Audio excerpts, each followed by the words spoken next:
Halo semuanya, saya Koko Kurniawan. Sekarang kita akan bahas tentang mengekspos service di Kubernetes.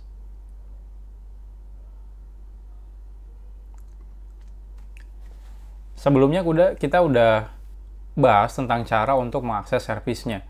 Cuma problemnya yang kita bahas sebelumnya itu adalah service-nya bisa diakses dari dalam klasternya. Cuma kan kadang-kadang saat kita bikin satu buah buku aplikasi ya, kita bikin aplikasi di dalam Kubernetes cluster, kita kan pengen nge-expose ke luar ya, keluar cluster, di mana orang bisa mengakses si aplikasi kita yang ada di dalam cluster Kubernetes-nya. Nah, sekarang kita akan bahas tentang mengekspos service ya. Jadi intinya sebenarnya dari pod nggak bisa langsung diekspos keluar. Kita tetap semuanya harus menggunakan service. Walaupun sebenarnya kita menggunakan pod forwarding untuk nge-expose satu buah pod, itu sebenarnya cuma untuk pengetesan aja. Di kenyataannya kita nggak akan pernah langsung nge-expose sebuah pod. Tapi yang kita lakukan adalah kita bikin service, nanti service-nya yang kita expose keluar. Nanti service-nya yang nge-handle semua traffic ke dalam podnya. Jadi kadang ada kebutuhan kita perlu untuk mengekspos service keluar. Walaupun mungkin nanti kenyataannya teman-teman bikin mungkin puluhan atau ratusan aplikasi, mungkin yang diekspos cuma memang yang butuh diekspos aja ya, nggak semuanya kita harus ekspos. Nah, tapi pasti ada kebutuhan kita ingin mengekspos service ke luar si klasternya, atau bisa diakses dari public. Nah, tujuannya adalah agar aplikasi dari luar Kubernetes cluster bisa mengakses pod yang berada di dalam belakang service tersebut. Jadi gimana caranya nih? Kita pengen ngakses podnya melalui service tapi dari luar, bukan dari internal clusternya. Jadi contohnya yang paling biasa kita ketahui adalah contohnya kita punya mobile application. Kalau mobile application kan otomatis nanti aplikasinya akan diinstal di HP-HP atau smartphone ya, di user kita ya, customer kita. Artinya service yang ada di Kubernetes cluster mau tidak mau harus bisa diakses dari mobile application-nya. Namanya mobile application otomatis dia akan melalui jaringan internet. Pertanyaannya gimana caranya? Nah, jadi saya singgung lagi, jadi kita tidak langsung mengekspos podnya keluar ya.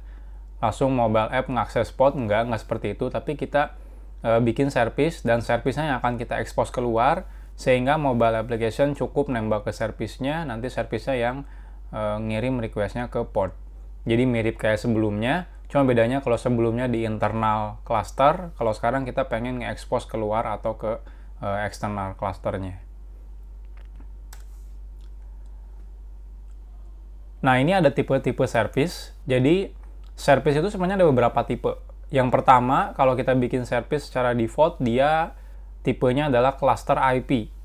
Artinya apa? Artinya dia mengekspos service di dalam internal Kubernetes cluster.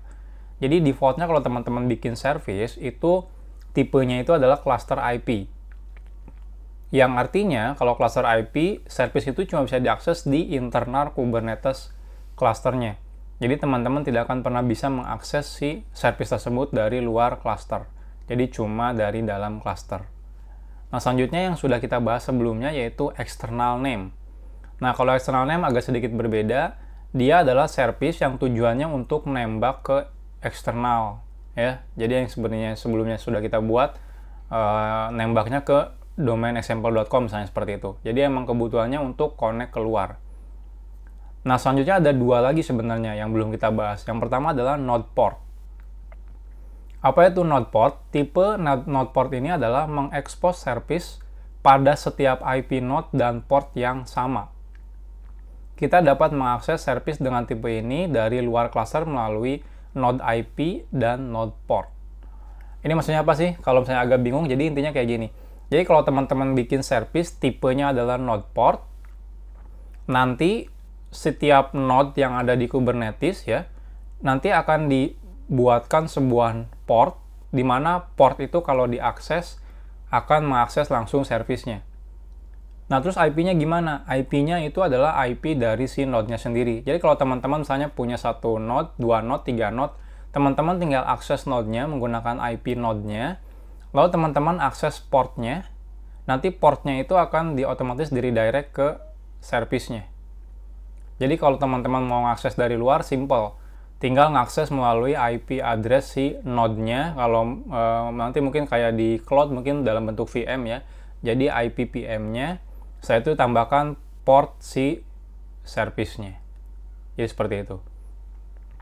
Atau ada juga yang lainnya, yaitu menggunakan load balancer. Ini juga sama, mengekspos service secara eksternal dengan menggunakan load balancer yang disediakan oleh penyedia layanan cloud. Nah, ini sebenarnya fitur peningkatan dari node port. Jadi kalau node port itu kan, kalau teman-teman punya 10 node gitu ya, nggak mungkin kan teman-teman harus manual ngelakuin load balancingnya ke semua node-nya. Nah, tinggal kita tambahkan di atasnya load balancer ini, maka dia bisa secara otomatis nge-load balancing traffic-nya ke dalam node-node yang tersedia. Nah, mungkin masih bingung, nanti kita lihat gambarannya biar lebih jelas. Nah, ini cara untuk mengakses service. Jadi, yang pertama dengan menggunakan node port ya, yang tadi saya bilang. Jadi, ada dua ini itu bisa diakses dari luar atau bisa diakses dari eksternal, dari luar. Kalau cluster dari internal doang, kalau external name dari dalam keluar. Kalau node port sama load balancer itu dari luar ke dalam, bisa. Jadi, dengan menggunakan node port, sehingga node akan membuka port yang akan meneruskan request ke service yang dituju. Jadi, kalau teman-teman bikin service, tipenya adalah node port, nanti si node itu akan membuka sebuah port, nanti portnya kalau teman-teman akses, maka dia akan nembak ke service yang dituju. Atau yang kedua dengan menggunakan load balancer. Sehingga service bisa diakses via load balancer. Dan load balancer akan meneruskan request ke node port. Yang tadi saya bilang ya. Jadi load balancer itu sebenarnya node port juga. Nanti dari node port dilanjutkan ke service-nya. Atau yang ketiga sebenarnya masih ada, itu ingress, menggunakan ingress. Di mana ingress adalah resource yang memang ditujukan untuk mengekspos service, namun ingress hanya beroperasi di level HTTP. Nanti tiga-tiganya akan kita bahas satu persatu, dari mulai node port, load balancer, dan juga ingress ya. Jadi kalau sekarang masih bingung, nggak ada masalah, soalnya nanti kita akan bahas juga. Next, sebelumnya begitu, jadi ada tiga ya, ada node port, ada load balancer, ada ingress yang bisa kita gunakan untuk mengekspos service keluar. Nah, kita akan bahas satu persatu dari mulai node port di materi selanjutnya.